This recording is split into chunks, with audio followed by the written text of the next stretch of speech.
कि हमारे बिहार के फाइनेंशियल डिसिप्लिन की धज्जियां उड़ाई जा रही हैं और इसीलिए सदन में औपचारिक रूप से ये 1 महीने के लिए 1 मिनट में बोल के निकल गए, कुछ नहीं बोला।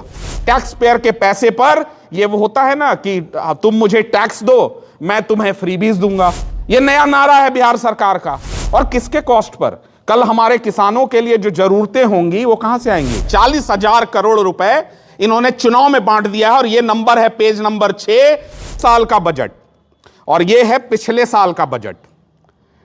इस साल का जो एस्टिमेटेड है, यानी आपने जो अनुमान लगाया है वो अगले साल एक्चुअल हो जाएगा। यानी पिछले साल जो अनुमान लगाए थे वो इसमें एक्चुअल हो गया है इस साल। उसमें तो आप नहीं झूठ बोलेंगे। यानी 2026-27 में जो नंबर आप अभी मुझे बता रहे हो 25-26 का वो नंबर एक्चुअल हो गया है।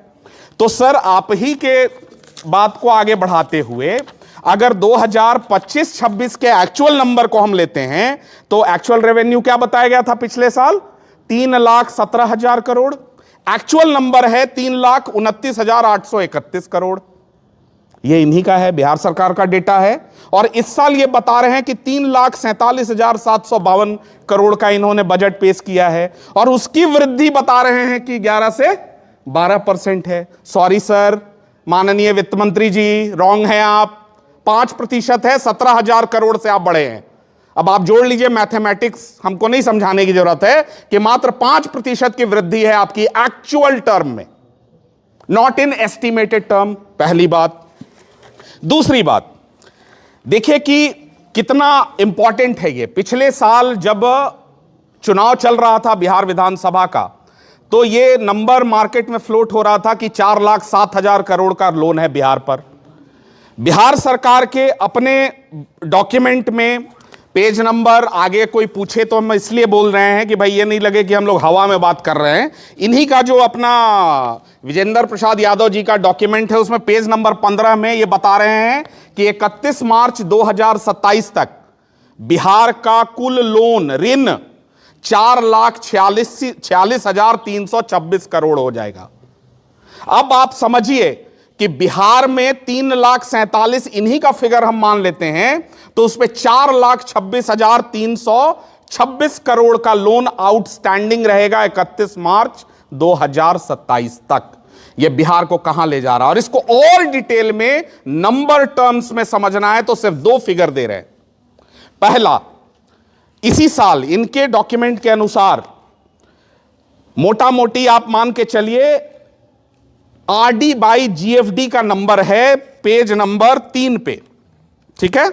RD by GFD page number 1 budget document का मेन जो डॉक्यूमेंट है उसके पेज नंबर 1 पर आरडी बाई जीएफडी सरल शब्द में कहें तो रेवेन्यू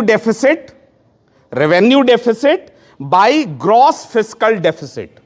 इसका मतलब यह होता है कि आपका जो सकल राजकोषीय घाटा है ग्रॉस फिस्कल डेफिसिट, उसके मुकाबले में आपका जो रेवेन्यू डेफिसिट है, जो सरकार का रेवेन्यू में नुकसान हो रहा है, वो इस समय बिहार में 56.79% है।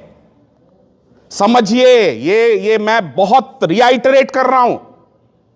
रेवेन्यू डेफिसिट आपके ग्रॉस फिस्कल डेफिसिट के मुकाबले 56% यानी आधे से ज्यादा है। और इसको वैलिडेट करने के लिए मैं आपको एक नंबर दे रहा हूं। इस साल बिहार ने नेट सरप्लस नहीं 93,453 करोड़ के नुकसान के साथ कैश बैलेंस हमारा नेगेटिव है। कितना? 93,500 करोड़ रुपए। कहां गया यह पैसा? आपका प्रश्न होगा कि भाई इतना नुकसान कैसे हो गया। तो आइए इसी के पेज नंबर 6 पे आइए, इनका बजट का सार, gist of budget, page number 6। इनका 2025-26 में social security and welfare estimation था 21,000 करोड़ का। ध्यान दीजिएगा, बिहार सरकार का एस्टिमेशन था 21,000 करोड़ का। खर्च कितना हुआ? यानी बजट में प्रोविजन नहीं था। ये जो बार बार झूठ बोलते हैं चुनाव के समय कि पहले से सब प्रोविजन था, 21,000 करोड़ जो है वो 58,909 करोड़ हो गया। ये वही पैसा है मुफ्त में, फ्रीबीज। और फ्रीबीज की कीमत आप जानना चाहेंगे तो दूसरा फिगर जानिए जो बहुत इंपॉर्टेंट है। किसी भी फिनांस के विशेषज्ञ से अगर आप पूछेंगे तो वो कहेगा कि किसी भी राज्य का जो ये जीएफडी बाई जीएसडीपी नंबर है, यानी ग्रॉस फिस्कल डेफिसिट, हमारे राज्य के जीडीपी, जीएसडीपी बोलते हैं उसको, ग्रॉस स्टेट डोमेस्टिक प्रोडक्ट, उसमें 3% से ज्यादा नहीं होना चाहिए। आपको यह जानकर हैरानी होगी कि एक्चुअल फिगर में आपने एस्टिमेटेड में तो कह दिया कि 3% से नीचे रखे हैं, हमको एक्चुअल वाला बताइए ना, पिछले साल का जो आप छुपा रहे हैं बिहार से। वो नंबर है 11.79%, one of the highest in all state in India. और ये उस राज्य का जहां इनके प्रति व्यक्ति आय जानते हैं कितने रुपए से बढ़ा है? 20 रुपए प्रतिदिन से। आपको यह नहीं बताया गया होगा।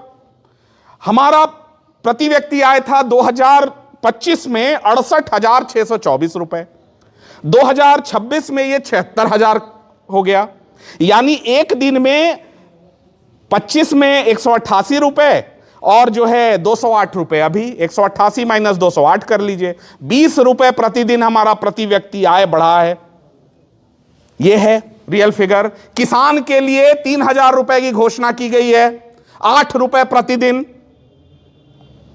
और अपना धान वो कौड़ियों के भाव में बेचने के लिए मजबूर हैं। अभी ये पता नहीं कौन सी बिहार में अधिप्राप्ति कर रहे हैं जब सारा धान किसान का उठ गया।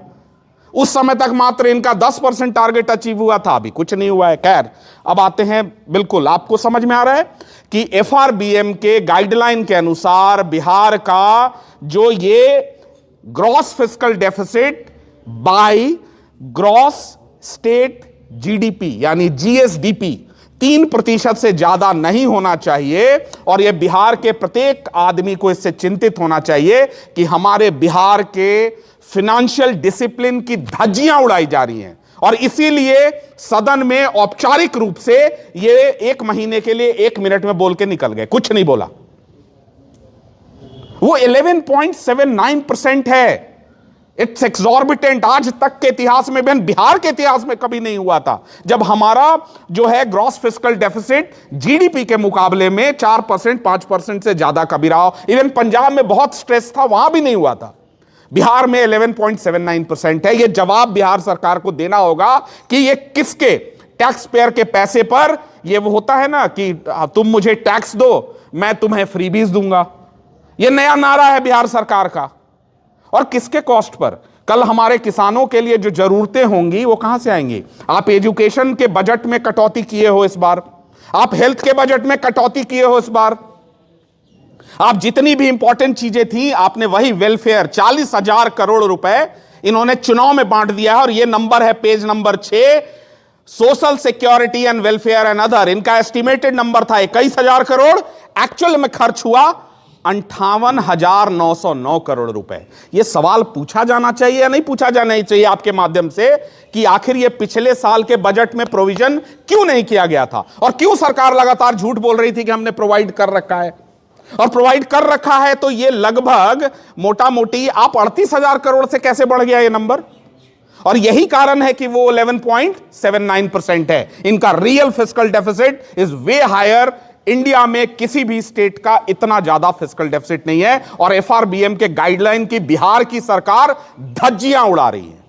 इसको आपको समझना होगा। अब एकदम छोटा मोटा 2-3 पॉइंट है, चूंकि हम चाहते हैं कि इस पर आपका भी क्वेश्चन आंसर ज्यादा से ज्यादा आए।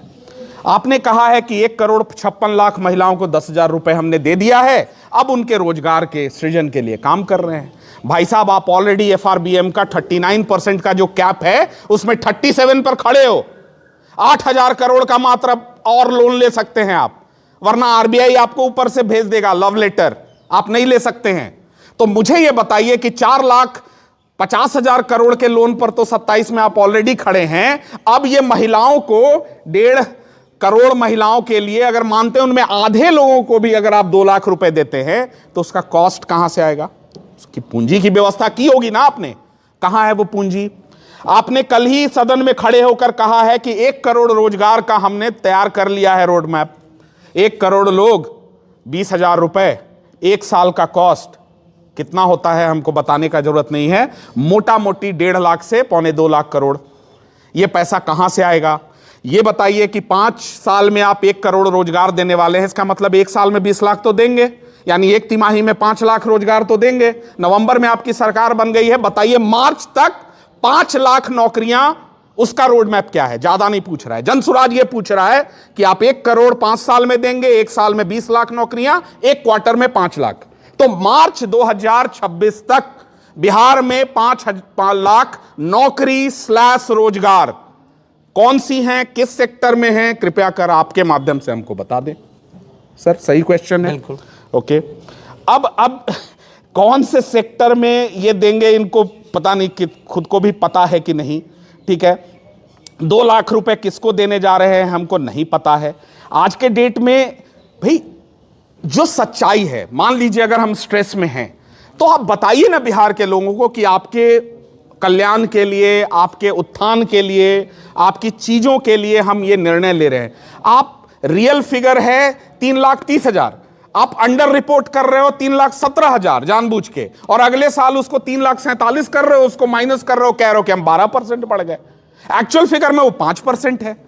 आपने फिस्कल डेफिसिट और बाकी के मूल नंबर पर जो एफआरबीएम का गाइडलाइन आपने ध्वस्त किया है, उस पर झूठ बोल रहा है।